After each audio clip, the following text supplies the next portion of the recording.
Welcome to PaddyCast. On this episode, we have the Mexican Jamie Conlan. And before we start here, Jamie used to iron my clothes every morning for me.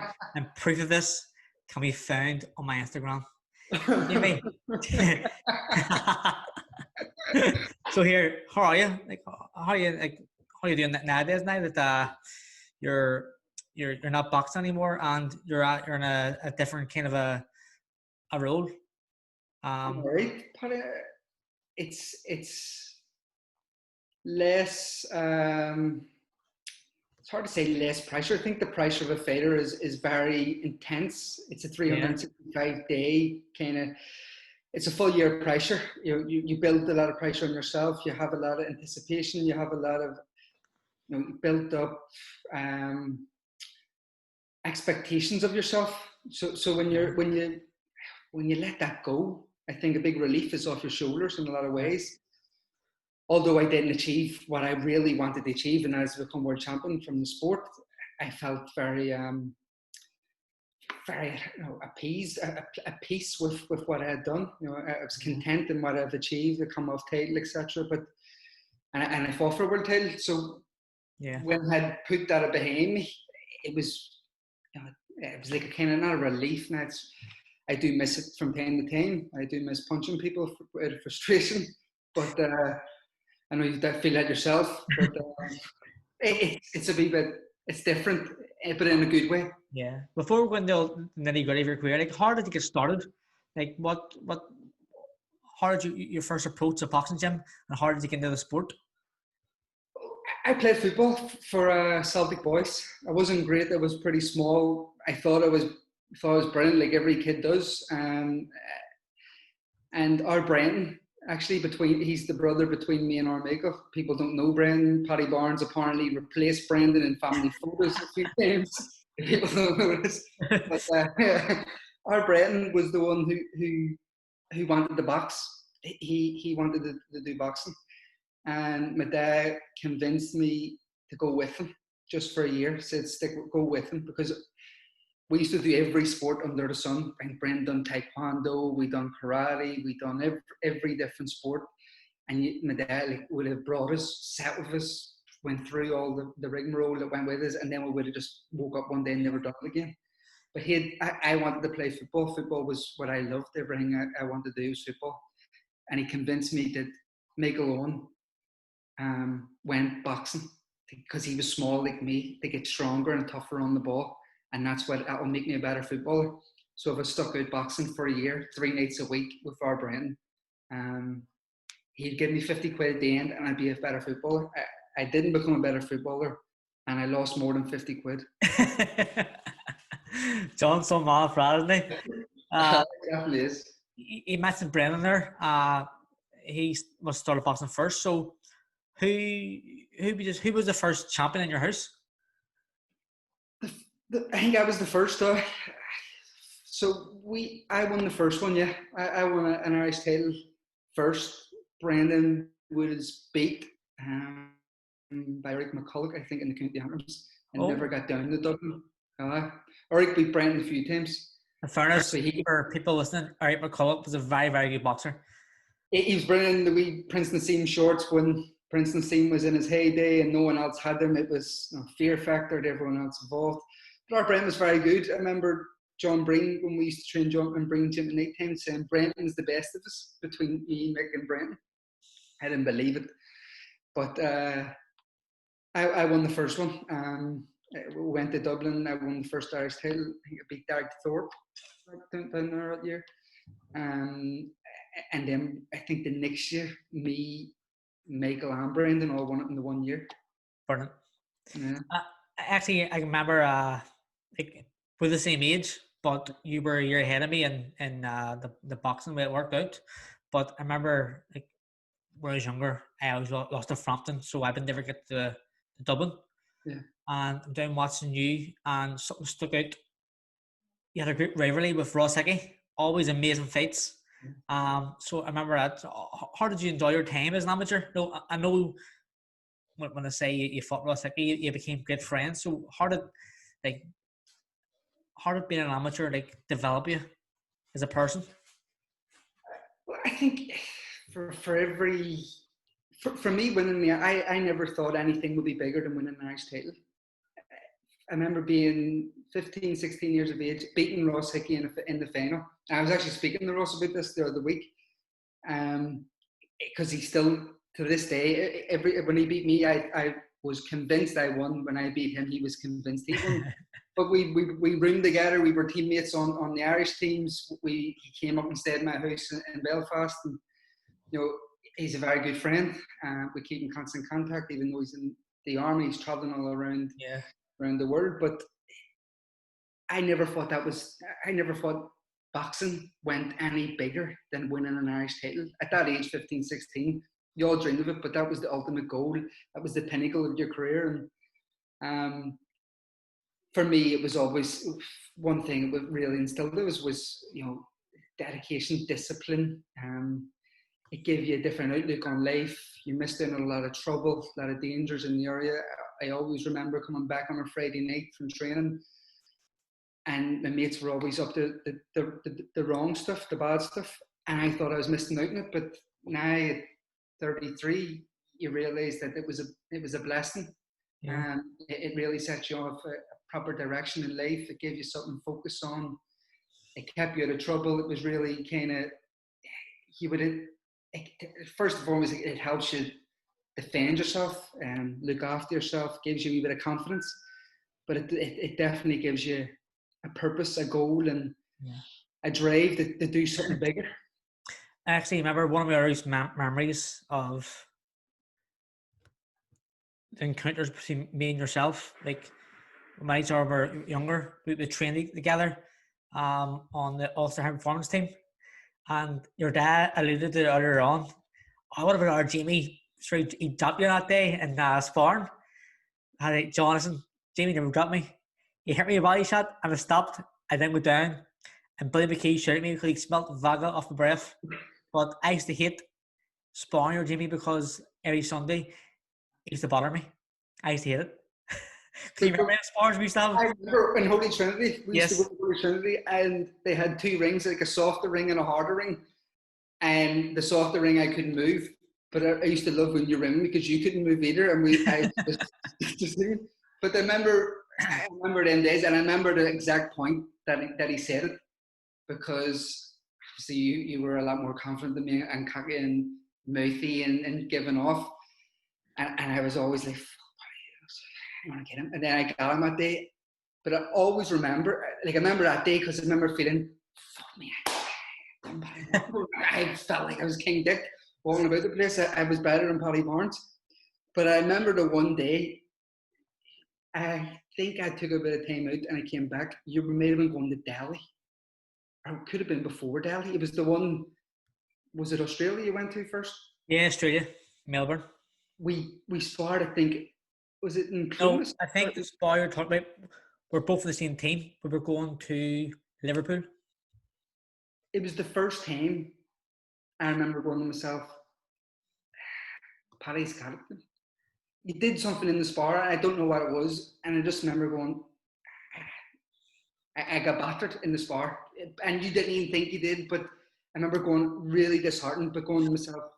It was my dad and I think Sean McCaffrey were with me, and they says, he's on a different level at the minute. You're not there yet. But I could tell you'd started with the Irish team, you'd started breaking through, and you could tell the difference in what we were sparring throughout in junior and coming into the senior ranks. But you had jumped a different level. I remember sparring, I think it was you and Stephen Danley the same day. Oh, yeah.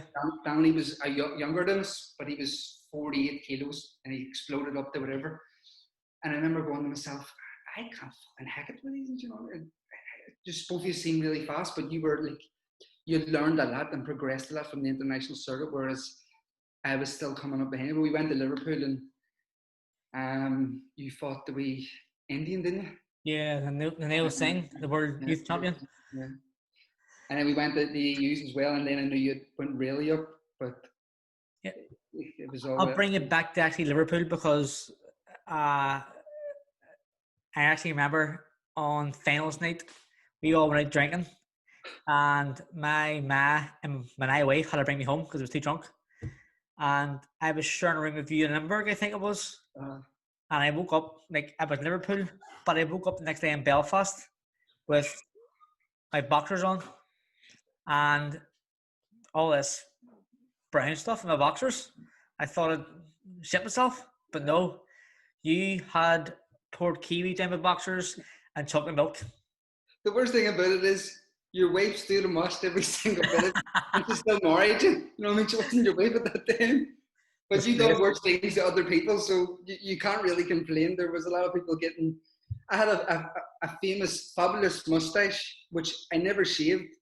And on that same trip, Willie McLaughlin shaved one half of my mustache off, which was my pride and joy. I should have shaved it off 3-4 years earlier because it was terrible looking. It was the barcode mustache. He shaved. I knew he were all in the room. Obviously, he shaved one half of my mustache off and hid every razor. So I couldn't get a razor. So I had to walk to Liverpool City Centre with one big mustache. They were the days, weren't they? When you really look back at it, though, that's funny.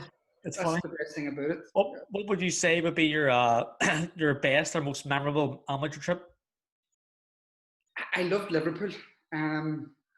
I think we went to Newcastle as younger as well. There was a few crackers. We on the trip, me and Frampton were on. I think Dean McCombs was on as well in Austria. That was the maddest trip I've ever been on in my life. Like the maddest trip ever. What happened there? I've heard some stories, but enlighten us. Michael Mungan. Michael Mungan said that was. It started crazy. We got there. I think it was a multi-nations.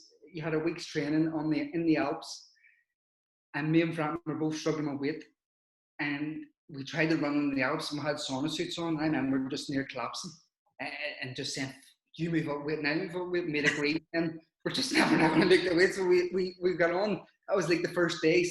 At night, we played like a football tournament with Austria, Scotland, all these other countries.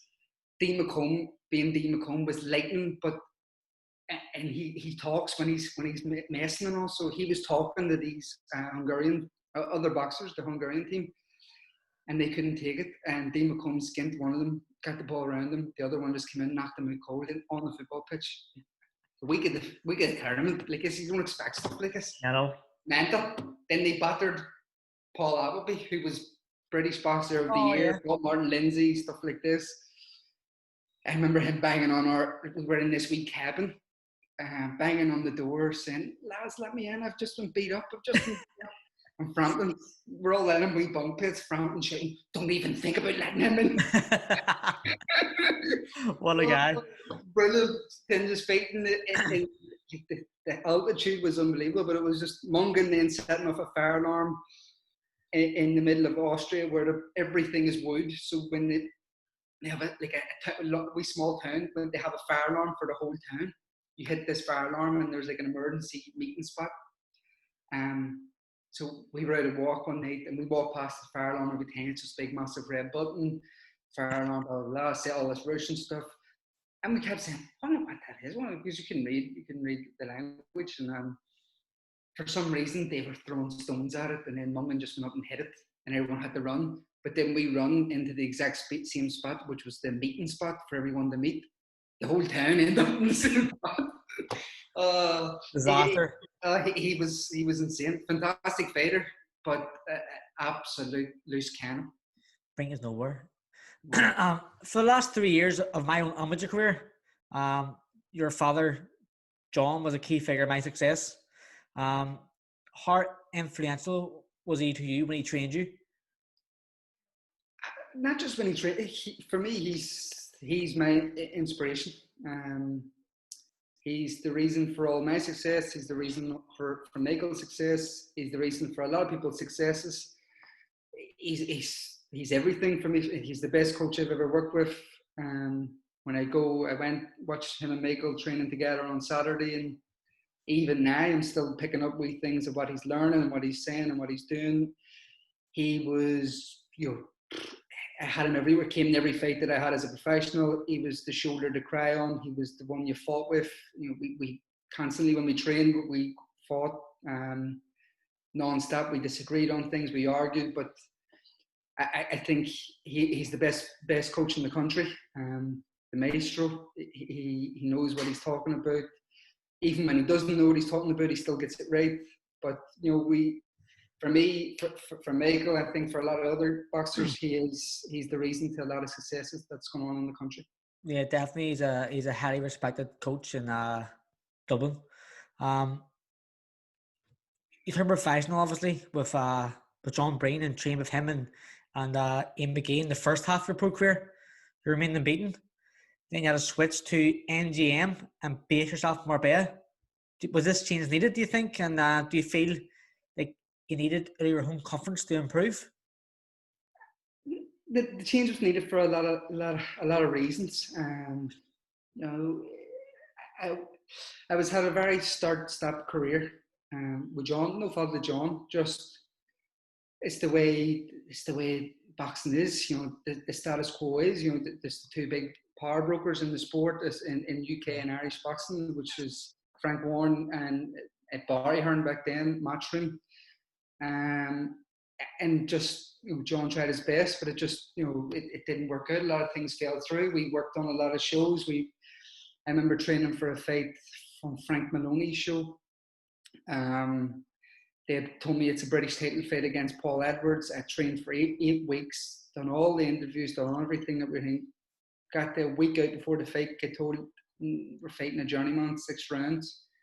Get to Liverpool and meet Paul Edwards and tell him what's going on, ask him what's going on. And he said he had never agreed to the fight. The fight was never on. So a lot of things like that had happened. I learned a lot with John. I learned a lot. I think he is a fantastic coach. His boxing brain is unbelievable. Yeah. And I learned so much of him. I loved every day working with him.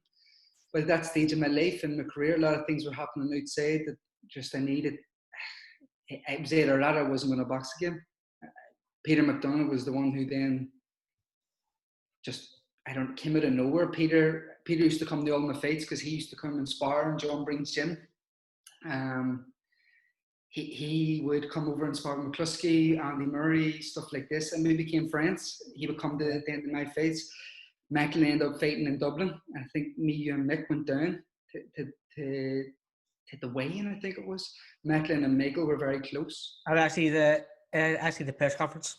Yeah, press conference. I remember for a reason, because Mick was to pick me up at 8 a.m, but the drug testers were here. That's right. So I had to drink a bottle of Prosecco at 8 a.m, so I could do a piss.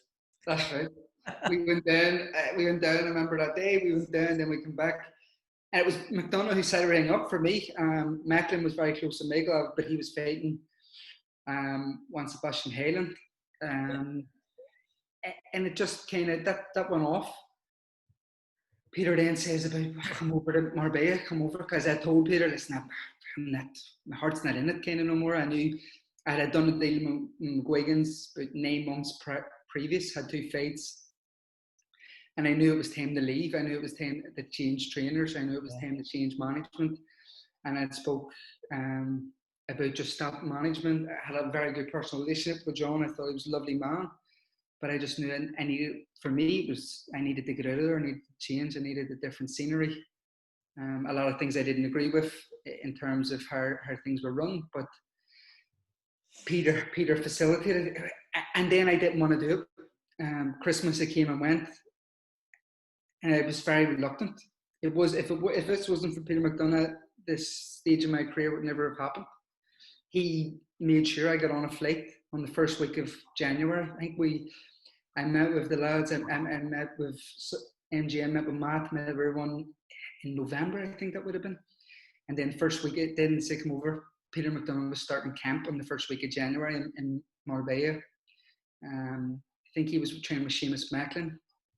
I knew Danny Vaughan, who was going over to train with Derry Matthews. And Peter had said, Danny Vaughan is coming over, you should come over and get some training. And I wasn't going to do it anyway. Peter McDonough ended up booking me a flight and made sure I went over. So I went over, stayed with Derry Matthews for a week.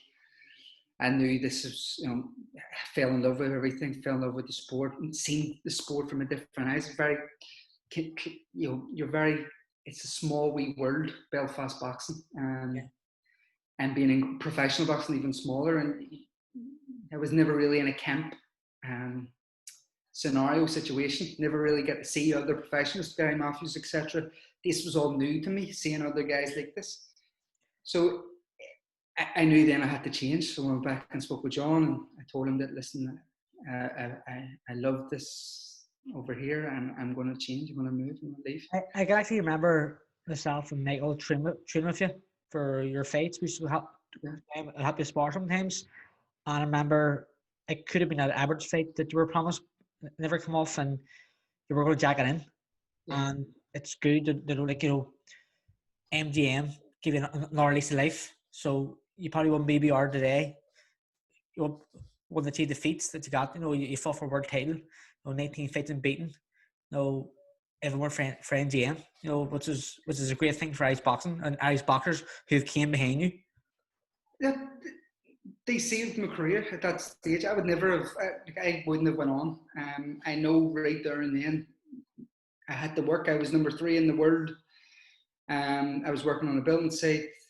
We were trying to keep by. I went reluctantly to go over. I met with Macklin. I met with the whole team. I met with everyone who was there. And though everyone was there, it was a fantastic environment, all dedicated to making the fighter better. All you had to do was train. You didn't have to worry about anything else. It was the right move. You know, I was promised by a manager that I'll have a world title shot in 3 years, and if I didn't get that, they would have failed as a management company. And they gave me it. They delivered a world title shot in 3 years. But along the lines, they also had me topping bills in Dublin. I fought on big bills around the UK. I seen a different side of life. I seen a different world. I seen everything that I you know, you don't think well, I didn't think I was ever going to get to achieve and believe that I could get. But it was they definitely saved my career. They invest very heavily in me, but not other fighters as well. You know, everyone made promises, and no one really. Every promise was kept. You know, even fighters were at different level. Not everyone was going to be world champion, but they gave them all the same attention, and I could see it there and then. This was where I needed to be. Yeah. Like, I've been able to get a good few your fights. Some absolute classics. My own personal favorite fight of yours was the fight against Anthony Nelson, which was voted fight of the year. How do you find that fight? Do you think it was one of the best fights of your career, best moments of your career? Because obviously both of you were unbeaten. It was come off title on the line. No, big fight in London. Yeah, it was obviously the highlight of my career. It's what most people remember me for. You and Mick came over. Derry and the team. That was the thing. We all, a team was a team. It really meant a team. Everyone stuck together and backed each other. But I can remember the build up to the fight. I remember when we got offered the fight, he was the champion. I think I was number 1 in the Commonwealth, and he was the champion. And I was delighted. I thought, no, he can't break my heart. I have every attribute that is better than his. I didn't understand. I didn't realize until I was in there how big his heart was also, because he had to come through hell to try and to nearly win. But it was, definitely. I felt great. We had a fantastic camp. I think I had Jay Harrison, who just fought for the world title. We had great sparring. We worked really well on the game plan. But with most of the fights, the game, I think I hit him with a right hand early in the fight, early in the first round, and I knew this right hand can get him. And then I hit him with the same right hand in the first round, at the end of the first round, and dropped him. And thinking, that's it, this is over. And it was, you learn, live and learn. I walked out and he hit me a right hand back, and I just remember going, this is not over. And just having to go. But for some reason, I knew then I took his best when we would get to that stage of the fight. And of course, it's the most rewarding, there's no elation that can match that. It didn't matter how much I got paid that night, or how much or what belt was on the line. To win in that fashion, to be so low, so down in the fight, at one stage and then pull it off with Yeah. one punch is, you know, It was a surreal night. Like, people have dubbed you like the Irish Gabby. But you'll obviously agree yourself. Like, some of your fights, like, your face has been really, really bad. You had to wear sunglasses and all after, but you know, it just showed how tough the pro game is. aye, it definitely did. It opens your eyes. That I listened to a podcast with Frampton the other day, and his one big fear, worry when he turned pro was actually the punch power in the gloves. That there's nothing in the gloves, and the worry of it didn't hit.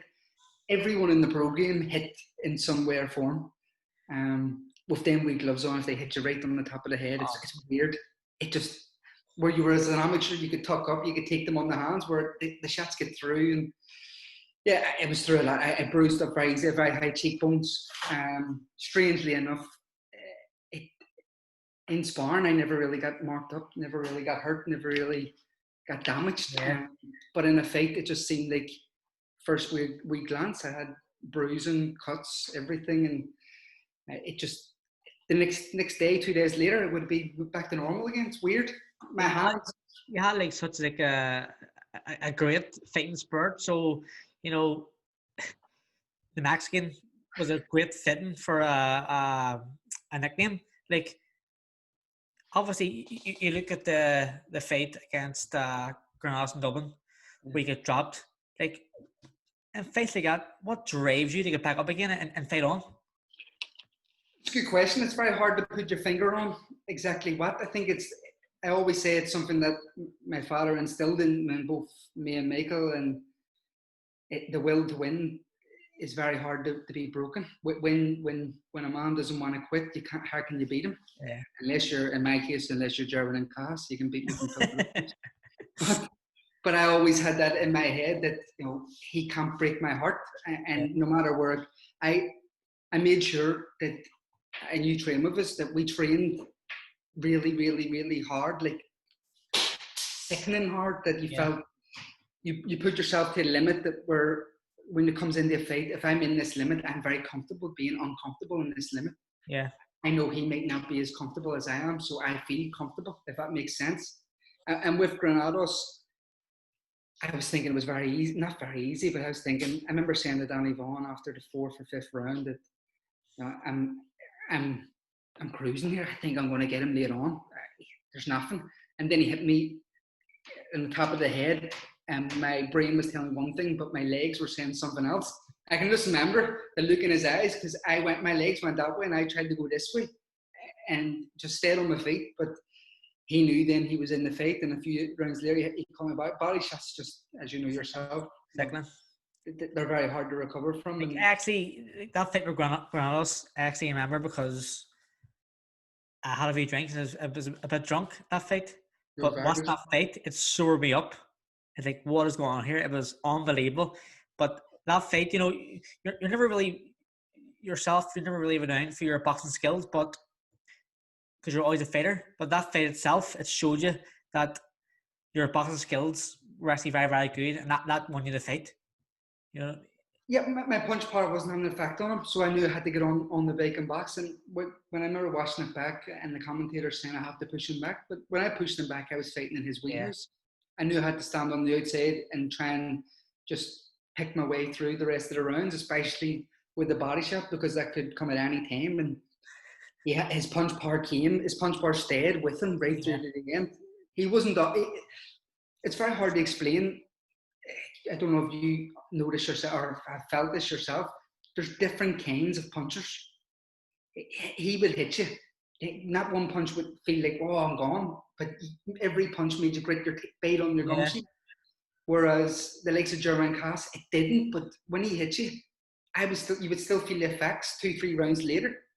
And another guy, Nicaraguan guy, Cardoza, he was the hardest hitter of them all, I felt, because he hit me up the top of the head. Right?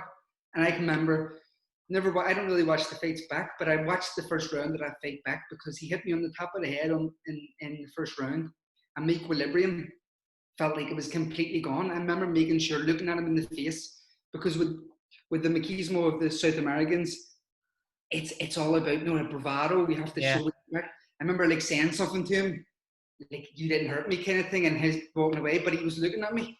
I remember thinking, I'm walking on a tape, them, what do you call it? You know, see the cops, the show cops, walking on a straight lane. That's what I felt like was doing. Walk on a straight lane here. And I remember just trying to walk straight and saying to Danny, does it look like I'm hurt? And he went, no, why are you? And he says,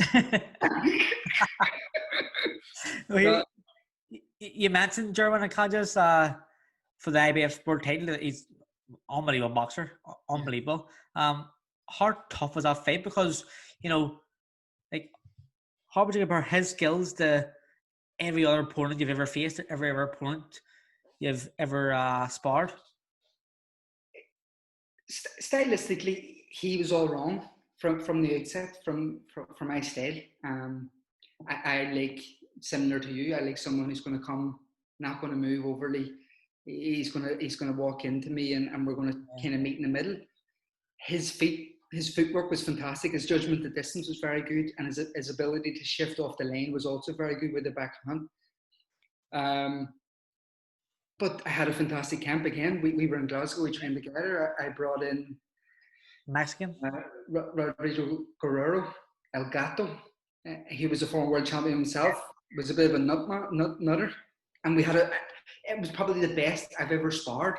I remember dropping him one day, 2 days, with body shots, and I think in hindsight, the weight obviously was killing me. When the initial talk of the fight, I was actually in Brisbane with Michael. Michael was fighting on Manny Pacquiao, Jeff Horn's undercard, and we were in Brisbane, and German Cass was on the undercard. He had the same training time with Michael, and he was a big fan of Michael's from the Olympics, and they got along, so they shared the gym together.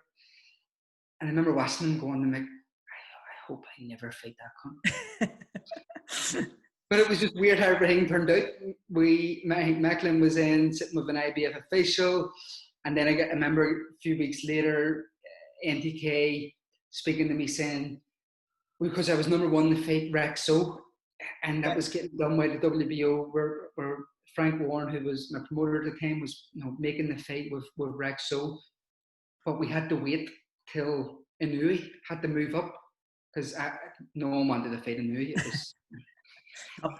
No one really wanted that fight. So we were 1 and 2, and he was flirting with the idea of moving up, but had stalled.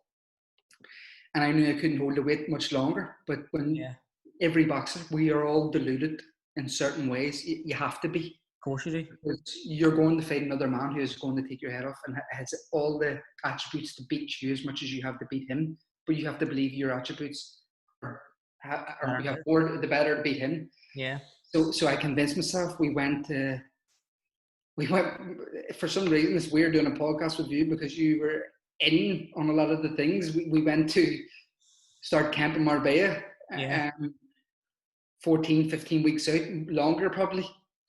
And says, well, I had to go because that was my first real move into this management role. Was to go and speak with Carl Frampton, who was in Vegas.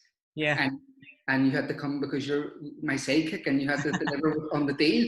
So I can remember that day we jumped on a plane and went to. That day was crazy. Basically, we're on the track, and an hour later we're in the airport going to Vegas. Our missus did not know we were on. They didn't believe us. We were on the plane. They didn't believe us. That was kind of the start of camp. I think it was 15, 16 weeks out, and in hindsight, I shouldn't have started that far out because but it's the biggest fight of your life. You think you need to go to the actual limit, but no stones unturned. And that's why we went to the Vegas. We started Marbella. I think we've done 2-3 days in Marbella. Stevie Ward had flown out to Marbella just to train. That day. Then you fucked up to Las Vegas for 4 days. God love for McGregor Mayweather, speak to Frampton. But that was probably the maddest 72 hours of my life. When we jumped on a plane, I remember going, Paddy, I don't have that kind of. I'll book it. They didn't have a seat for us, and we jumped in the first business class. First class. Don't pick it up. No one would believe that. We walked in. I remember you turning out, and I go, Paddy, get on that.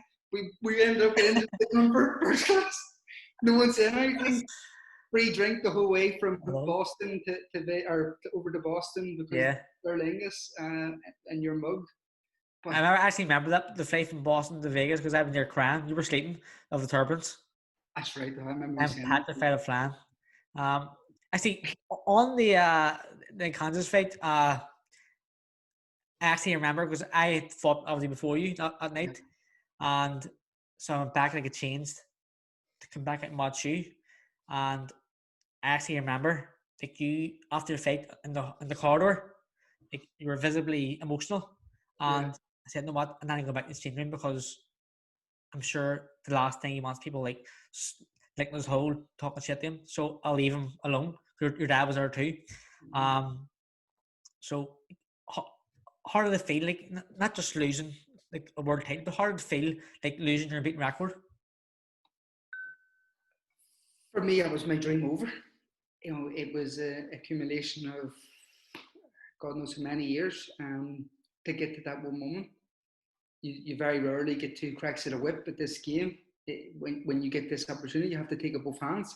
And as I said, the preparation was fantastic.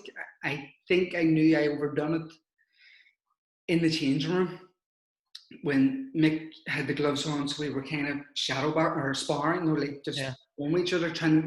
He was standing southpaw, I was mimicking getting on the outside, trying to practice some shots. And I don't know, I never warm up well. I don't warm up at all, so I didn't. And I was just put it off, black in my head. Don't worry about it. Danny had you and Jano. Yeah, that's right. So it was weird. Like like no one was really in the change room, and it was just kind of surreal. When we got out there, it was an unbelievable atmosphere. I'll always remember the crowd, how they tried to get me back up so many times, and I knew I was beaten by the better fighter. There was no real. When you're beaten and you know I should have beat that guy, that's worst thing you can ever feel it. But I was beat by the better guy. I had trained my hardest. I had given 100% effort, and I was just beat by the better guy. And I remember just saying to Danny, "Get me out of this ring. Just get me out of the fucking ring." I think Macklin and Paul Gibson or something was there, and I remember saying, "Just get me out of the ring." And I had to stand and your man got his hand up and I walked out, and everyone was very gracious and very nice to me as I was walking down and trying to console me. But when everyone went away and we got behind the curtain, that's kind of first realization that my dream was over. Yeah. I didn't want to break down in front of everyone in the change room because, as you say, people be in the change room. And it killed me, kind of thing. It was, you never know how much you actually want it till it's gone.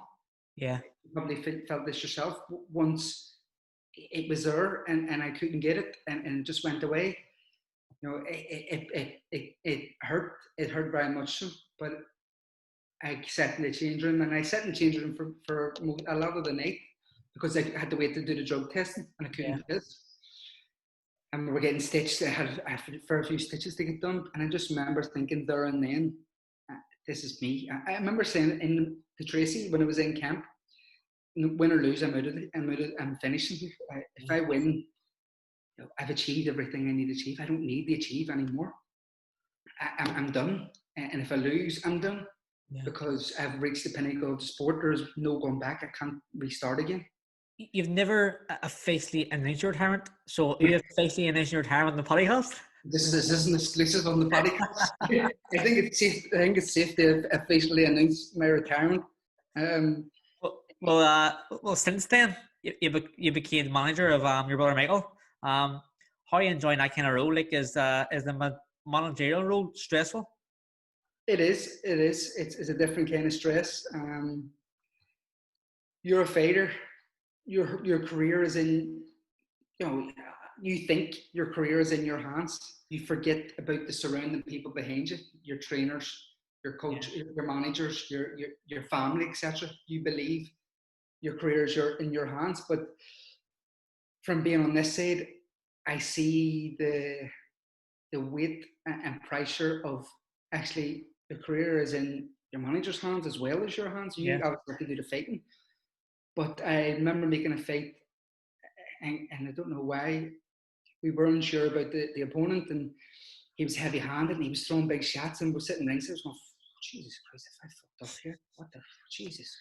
And I remember sitting just petrified the whole night. Obviously, make handle them easy on a point decision, but I remember just worrying a wee bit and feeling worried for the first time, going like, this is kind of pressure, you know. So I'm enjoying it. I'm actually loving it, if I'm honest. It does not feel like work. Yeah. I love the sport of boxing. I loved it as a fighter. I love even more the business side of it. The more and more I'm in on it, I see a lot of things I dislike and disagree with. But I love I love working on behalf of fighters and trying to get, you know, give them an opportunity that they deserve. And sometimes opportunities are different. Yeah. You know? Do you find like the lines sometimes get blurred between like obviously being Mick's brother and then having your business head on? Oh, 100%.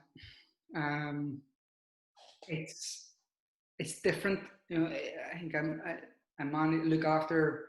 I don't like saying the word manage, but I look after 14 fighters all in all, I think. And Mick is the hardest in terms of, you know, everyone is the hardest because, you know, the first person you know, you have to always think, but on a Sunday afternoon or whatever, my family, Michael's family, or all our brothers with their kids go to my father's. I have to look him and his kids in the eye and you know, be honest to myself that I'm doing the best, whatever, for them and him and his family, to financially secure him and give him the best opportunity to become world champion, as well as look after his kids for you know, the rest of their lives as well. So, you know, there is a lot of expectations. There is a lot of weight there internally that I have to kind of hang. And obviously the lines do become blurred, which is good that we have our father there to sit as a referee between us. And we've had to sit down and have family discussions, the three of us, and iron out our differences and go over certain things. And it's very good. It's needed. It helps the relationship. It gives clarity to things that's going forward. With Mick, I think it's easy because we are brothers. We can be open. We can be honest. I can say things truthfully, whereas other fighters, you know, every fighter has ego, even Michael. And you're not afraid of damaging egos, but you have to be, you know, sometimes tiptoe around certain things and be gentle with certain fighters. And then you can, you know, some fighters need an arm around the shoulder. Some fighters need honest truths. And with your brother, you can only be honest because in the end of the day, we're brothers. Yeah, family. Like obviously you're managing a lot of fighters too, but now you've been installed as the vice president of MTK. What does that entail? It's a more corporate role. It's a more higher up the chain conversation. So dealing with broadcasters, dealing with other promoters, dealing with a lot of the US stuff coming up. You know, a lot of our expansion stuff. It's a whole new. It's been going. I think it was only announced in February, March, but I was made aware from Bob Yelling and the team that I'll be installed in this role, I think in November, December, that a trial period, and that we started working on it to go in contract, going over and speaking with Sky and speaking, you know, dealing with Paul Gibson regarding that. And then with Top Rank, we've done a lot of work with Top Rank, and you know, there's a lot of moving different parts with the company. I still am fighter first in everything I do, whereas we have to fade the lanes and the roads in the company, whereas Paul Gibson and Lee, etc., they're the promotional side. Myself and Ando and Johnny Roy and Danny Vaughan, we're managerial side, and we deal just for speaking of the managers. So we have to be open and honest and on our lanes where we are internally. Yeah, it's great that someone like you is in this position of being a boxer yourself. You know the needs of fighters, the stuff that goes on behind the scenes of professional boxing. But you know, MTK have been doing great stuff for ice boxing. Can we see their influence becoming greater, ensuring more massive nights for ice boxing? I do. It's constantly evolving. The one thing about MTK is they don't rest on their laurels. It's moving forward every time. When one show is made, not finished, made, We're already thinking of the next and the next event and growing and bigger. I think the failure last year was a flagstick that we put down of 2020. No, 2019. 2020 is completely rolled off. So 2021 we'll be attempting to come back even bigger. Irish boxing for me is something I push constantly within the team, and it's something at the core of our beliefs in the team to build and grow and develop. Because as a fighter and being an Irish fighter, when I was with John Breen and being located in Belfast, you were treated as an afterthought. If Matchroom or Eddie Hearn or Matchroom or Warren came over, you were brought in. Yes, you were either brought in to sell tickets on the undercard, or you're brought in as the B-side for their guy coming over who's going to get built. You were never really built. Frampton changed that a lot of aspects, where he kind of brought Big Ten boxing back to Belfast after McCluskey, etc. was building it, and then they had went down and retired, and Frampton then came up. So it's something that's needed. I do believe we have the talent pool, the quality here, and also the quantity now. It seems to be more and more as turning pro. To really build a force within Irish boxing. There's other promoters or other management companies now in Ireland, which is good. It's good for boxing. The competition is good in certain ways. But it also brings different. I think it identifies different tiers within boxing now in Ireland. You can see who's the main players and who's championship material, who's first division, etc., etc. But it's good. It's good. It's very, very good. We're working together. I think it's great day as well. We're mentioning MTK here that have an educational program called, is it MTK Academy, being rolled out in England. And I think already there's people from Ireland, North and South, who have actually signed up for this program. But it's great. It gives giving boxers a chance, and not just boxers, anyone a chance, to better fighting skills and educating them and giving the boxers like qualifications for life after boxing. And obviously this is a great initiative from MTK. It's some stuff like this that I think separates MTK from everyone else in terms of thinking outside the box. Most people in boxing, they're driven by the pound note, whereas MTK are driven by the love of the fighters, the love of fighting, the love and passion that the fighters bring to the sport. I think the academy is one of many things that should be highlighted regarding this. A lot of fighters sacrifice their education to dedicate themselves completely to boxing. Boxing is a very short window in your career as a whole, as a man, as a family man, whatever. Boxing plays a very small part in most people's lives. A small percentage make enough money that you can retire on. So giving fighters the opportunity to continue their educational career, to grow, to develop themselves both as a man and then as a boxer, sets himself up not just for the small window that boxing is, but for the bigger window that life is and something after life. Yeah, it's something that MTK have always done. Given roles to fighters even after. Tom Stalker as a scout, myself, they give me an opportunity which I would never have got anywhere else.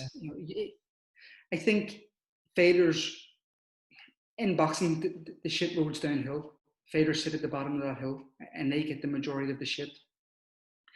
To get up that ladder, you have to break a lot of status quos, where you're not seen as, you're seen as a boxer, and that's how they see you as you go up. And I think we're changing that. I think being put in these positions, learning and understanding the business side of the game, continuing to grow the brand, what we're doing, continue to develop skills for fighters outside of just boxing is something that MTK are doing. We've recently employed Steve Collins Jr. as well, who's very articulate, very educated, coming in and representing fighters in the South. So stuff like this, opportunities that we have given the fighters, not just in the ring, but outside the ring, is something that MTK have done from the very start. Matthew Macklin being the figurehead and the front man in the name, and really driving force. One of the driving forces behind it. As a fighter, he's saying that we're not just fighters. We understand the game. We've been brought up in this game. We understand the whole thing of it, the whole inner workings of it. So they're continuing to grow. They think outside the box on continuous basis, and I'm proud to be a part of MTK. Yeah, it's absolutely fantastic. And tell me this, what would be the lowest moment of your career, and then what would be the highest moment of your career, would you say? Hard to say. Lowest moment of career, obviously losing. I had some low moments in terms of training, picking up wee niggles, injuries, whatever. But lowest point of career was realizing that I wasn't able to fulfill what I had promised myself and had convinced myself I could. There was plenty of bumps along the way, plenty of hard nights, plenty of sacrificing weeks, months of your life on it. High points is very hard. Obviously, the night with Alan Nelson, the elation, the ecstasy that you experience when you win a fight like that in a situation that we came through. But I think we touched on it earlier. For me, when I always think back on it, the happiest times you ever have is when you're younger and winning an Irish title and going home, stopping at McDonald's with my two brothers and my dad and getting a Big Mac after not being allowed a Big Mac for I don't know how long. They're kind of moments that they're priceless kind of thing. They're worthless to most people, but for me, they're the kind of pinnacle moments, nights that we've had in training. And I think I spoke with someone the other week on it that you miss. It's something that I don't miss fighting in terms of actually fighting. Of course, you miss the adrenaline, the buzz right through you, the satisfaction you get from winning, because that you never meet. But I miss we have crack outside even now. We have great crack, but when you're living with other fighters who all have the same mentality, the same drive, same goal as you, I miss that. Being completely fit as well. That feeling of being fit is something I miss as well. But I think, to answer your question, the low being Jurgen Cost defeat, and in that tunnel that you'd seen, I didn't know you'd seen it. I'm breaking down probably. Yeah, because I actually remember it's always stuck in my head. Your dad hugging you and walking past me and said, "You know what? I'm gonna leave it." Yeah, that kind of was the low. But I always say my biggest high and my most satisfactory moment in boxing was in London when Michael beat Nordine Ubali for the medal. The medal. Not my own fight, not whatever. But I've never felt happiness other than my kids being born. Happiness in the sport like that moment. And maybe a close second was when he qualified to London, because we had no stream, we had no way of finding out. Yeah. We were refreshing Facebook from people who were putting it on Facebook and then just seeing it. And then I remember just my mother was out the back in Caveney Street in the back alley praying, and me and my father and Sean Paul were sitting with our fingers like just we didn't know what to do. And I cried very rarely in my life, but I cried. I remember crying that day. Just, Jesus Christ, this is I just jumping around the living room. All three of us, and then my mother come running in, and we're all just jumping in the living room because you weren't able to achievement. That was, you were the golden age of boxing. You started it in 2008, but the major achievement was 2012. And big time. The gold medal came along. On the first go when he wasn't expected to do anything. No, Mick had just broken onto the team. He had like 16 fights for Ireland that year, ridiculous amount. He wasn't qualified. It was a surreal moment, because you don't expect it. Not that you don't expect it. Of course, you expect something. We always believed in Michael, even at that age, and I sung his praises. But that was just surreal. Everyone the way he'd done it, the way it went. It was Nordy Nubali again who had Yeah. fought. He was losing. I remember seeing the score in the first round that he was losing, score in the second round that he had drawn. He was drawing, it was level. And then we didn't know what to expect. But I just remember that day that they were the highs for me. Like, Yeah. for some reason, it can never be matched. Yeah. So, like, when you were obviously you turned professional, right? So your amateur career in the first half of your pro career, you were training in Belfast, but like obviously you joined NGM and trained Marbella. How did you deal with that? Like leaving home to a different country and training and meeting new people. Like how do you deal with that kind of situation? It was all new. I was a fish out of water, and I was very quiet. But from being part of the Irish team and being away from home a lot, you get accustomed to these scenarios. You acclimatize very quickly. You start to. We're all boxers. They were very welcoming. I was lucky to have Derry Matthews at the very start when I went to MGM and became very close friends with Derry. And my first while over there, I didn't have a fight. I just was training with Derry Matthews, and we lived together. I went back and stayed in his house for the week of his fight before he fought in Liverpool, and I bounced off it. I learned a lot. I learned what it took to be moving on to the next level, the training and get to the next level. And it was new. It was very different. It took a lot of talking around to the missus, but she was understanding in terms of this is what I wanted to do. This is where I wanted to go in my career. This is what I wanted to do. And the sacrifices that was needed. She kept the house running at home, and I was in Marbella, and it looks like unbelievable. You're at the beach every day and whatever, but I wasn't. I was very grumpy. I was very. If I'm there to work. I was gym, home food, sleep, and that's kind of it was. But it helped when people around us, Tyrone McKenna then came over a while after that, and we lived together with Derry. You came not long after that, and it helped. Then we went to Glasgow, and it takes a good family network to really achieve it.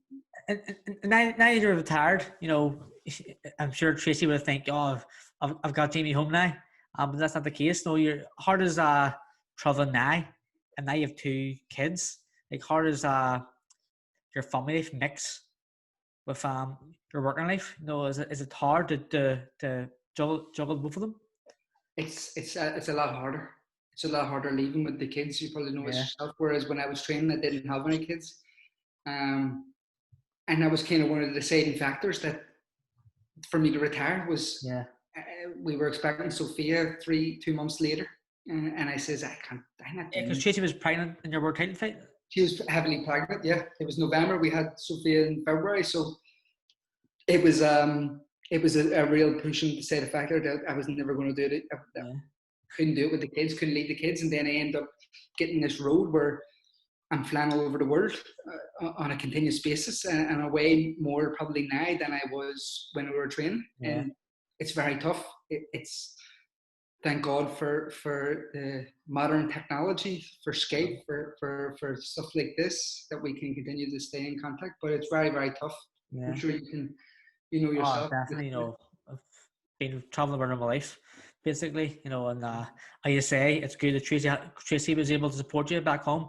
Like Maury was able to support me back home, so it made training easier. It put a lot of stress and worries at the back of your mind. So obviously you're a manager, Jamie, and you're the vice president of MTK. So I'm sure you'll be able to tell me, when will boxing be back on TV? July. I think it's probably safe to say July. There is a lot of moving parts. There is the broadcasters are obviously waiting. The first and foremost on their mind, front of their minds, would be securing the Premier League schedule. Yeah, boxing will be second to that. We can't have any clashes. This is a perfect time. There are certain ways to look at it. There's different ways to look at this. A lot of people will a lot of people won't be able to fight because small hall boxing will be dead. The big time broadcasters, the promoters who have broadcast deals will probably be the only ones that can do it. It's a time then for the smaller promoters to work together with all the promoters to work together to kind of keep as much fighters active and to continue the rotation and to continue the industry as a whole. I think July will be the start of it. I think there's still a long process. There's a lot of hoops to jump through still. It's getting more and more clearer that looking likely end of July, start of August. But it's all dependent on that clashing. So there has to take a lot of give and take between promoters now, and I'm listening to what they're saying regarding fighters. But from if you're a fighter and you're an opportunistic fighter, and you're that fighter who is not getting the main highlight, this is the perfect time. Yeah. There's nothing competing here. A blue chip fighter who's an exciting style, or they might not be the best technically, but this could be the time where what was the film? The Cinderella Man? Yeah. We're in the recession. They had nothing else but James J. Braddock. He wasn't the greatest fighter, but he ended up, I think he won the world heavyweight title. But he became he became the people's champion because of it. This is the chance for fighters to kind of a similar situation. We are going to be going through a recession. The whole sporting landscape, the whole landscape on the economy is going to be different. Yeah. This is probably a time for that fighter, them kind of fighters who are on the brink but not there yet, who haven't really been seen as much, to kind of make a name for themselves, to go into these fights and take them by the scruff of the neck. Very opportunistic, very risk, but the reward on the risk side is going to be fantastic. Yeah, because these fights, I'm told, and it's really touted that they'll be behind closed doors. But what's your opinion on the fights behind closed doors? Like, if the travel restrictions are still in place, what domestic fights would you like to see? It's a tough one. I think behind closed doors, boxing relies a lot on atmosphere. It's one thing about what people all love about boxing, but there's been many competitions, European championships that you've been at, world championships that you've been at, and there's probably been 25 people in the crowd, and it's still, when you watch it on the stream, you still get the same buzz, etc. Yeah, that's true. It's going to be hard. I think we have to adapt pretty quickly. I think fighters have to adapt. Fighters can probably adapt quicker than us than people who have never experienced it, because they experience it on a continuous basis, being in sparring when no one's there, fighting an elite amateur around the world when no one is there. How is it going to? The main factor is, I see broadcasters and promoters now coming out and saying you have to have 50-50 matchups or the broadcaster won't want interest. We can't develop certain fighters. I think you can. There's certain aspects you can. Yeah. So the fighters at the elite level who are going to fight each other, your Joshua Furies, your Joshua Pulevs, this kind of level where the money is scary, they're going to be the ones that's going to take the biggest hit. Yeah. Terence Crawford's, etc., because obviously the money that is given by the broadcaster to the promoter to put on the show is going to be used for a lot more. There's not going to be gate also as an income, so their money is going to be used a lot more on medical staff, medications, all this new testing kits, all the new different sets of medical. Then housing of the fighters, putting them up in hotels for longer than they usually do, stuff like this. The money is trickling down, so that big whack of money that they would have usually got, because it wouldn't happen, there's no chance coming out of it here, would have went to the fighters and would have then been dispersed and trickled down to the undercard, etc. That there's a chunk took out of it here, and then the usual chunk that's getting took out for flights, accommodation, etc., is not being replaced no more by the gate. So they're sitting with, instead of two, they're sitting with a smaller pot. For fighters who aren't on that higher end of scale, are used to selling tickets, etc., used to kind of working, the breadline fighters to keep the sport going and the industry going on in the UK and Irish scene, they have an opportunity to get decent purchase from what they're used to by taking a harder fairly. But It's the prospects, what I'm thinking about. And I was speaking today regarding James McGivern and Fergus Quinn, who have just signed with us, who I believe are going to be really good pros. I think James McGivern has the talents to go very, very far. Fergus Quinn had a pro style that was, I had a great work ethic too. Great work ethic, in your face, fan friendly style. Someone like him, I think, can come across from this very well. So I'm trying to push. Like, we still have to remember there is prospects need built. You're speaking about prospects here. Who would you say is MTK's best prospect at the moment? In terms of prospect, how do you describe prospect? Oh, haven't fought for a title yet. Sean McComb hasn't fought for a title. Yeah. I think Sean McComb keeps his head on straight. He's very determined. He studies his fights, understands his flaws, and will rectify them. I think he has the gifts to go all the way. I really like Dennis McCann. I really like Gary Cully, but he's just won a title, so we can't class him. But I think Gary Cully has the tools to go all the way. I have high hopes for James McGivern, but he's just to have a fight. There's a few that are coming through. Jordan Reynolds also coming onto the pro scene, very good. Looks very good. Pierce O'Leary looks very good. Big bang. Yeah, big bang. Very exciting. But if we're going no title, I think McComb has capabilities to go a very far way. He's moved to the weight that I said at the very start that he should be at, is lightweight.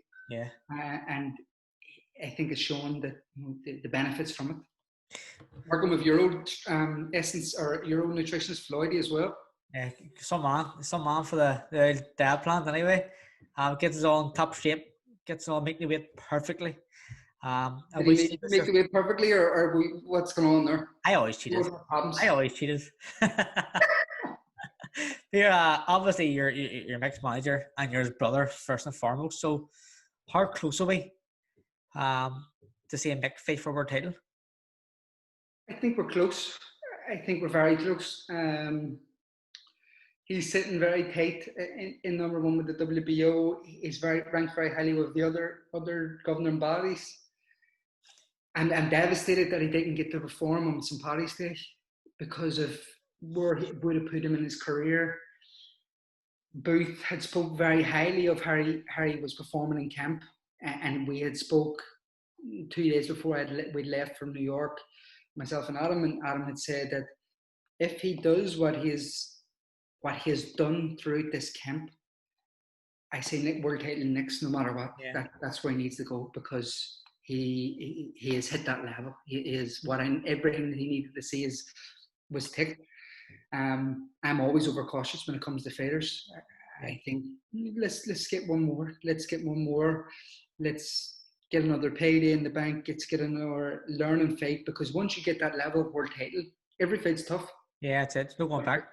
There's no more learning, no more chances to, I think I need to work on something. I need to work on whatever. But Mick's very eager to go, and I'll have to pull him back a bit. I think he's very close. Yeah, brilliant. Now we're going to do lastly the quick fire round. If you could choose a different sport, what would it be? Different sport? Now, I know you've played football before, you've played handball before. So golf pays more money. Oh, golf. No one punches me in the face. And are you sure you want to choose golf because you're terrible at golf? I'm actually very good, Pete. You've tried to cheat me out of a few games of golf. I'm decent at it. Your father is my mentor. The sensei has been bringing me to Cliftonville Golf Club and giving me some lessons. So your words are very harsh, but golf. Who was your greatest rival? This could be amateur or pro. Ross Hickey. I think he's probably one of the most underappreciated, undervalued boxers in the last few years. I've seen Ross beat some fantastic fighters and do some things in sparring that you don't see much at highest level. You've seen it yourself. I actually remember sparring Ross Hickey, and obviously he was heavier than me, but he threw a left hook and my jaw near come off my face. He's unbelievable. He was brilliant, and it was a technical as well as I always was in his face. He was the more prettier boxer, Yeah. punch selection, getting out, where I always dragged him into fighting my fight. And for me, he was the goal I always wanted to be. Now, I've never noticed this myself, but did you have a pre-fight superstition? No, No, no, I never noticed it superstitions myself. are for the weak. Superstitions are for. If you think there's a superstition that you can lose, you're already thinking about losing. Yeah, that's true. Your favorite quote or saying? There's a few. There's a few. Winners never quit. Quitters never win. Okay, I like it. I like it. Your favorite sports person, past or present? Outside of boxing, Yeah. Brett Favre, Green Bay Packers quarterback, former quarterback. Oh, I forgot you're big Uh, into football. yeah, unbelievable, unbelievable. He's a highlight reel, the gunslinger. He just lived life on the edge. Brilliant. That's who made me love American football. Brett Favre. There you go. Thanks, Jamie Conlan, for coming on PaddyCast. It was great. Listening to your stories, and I wish you all the best, mate. Appreciate it, Pete. Loving the podcast and keep it up, mate.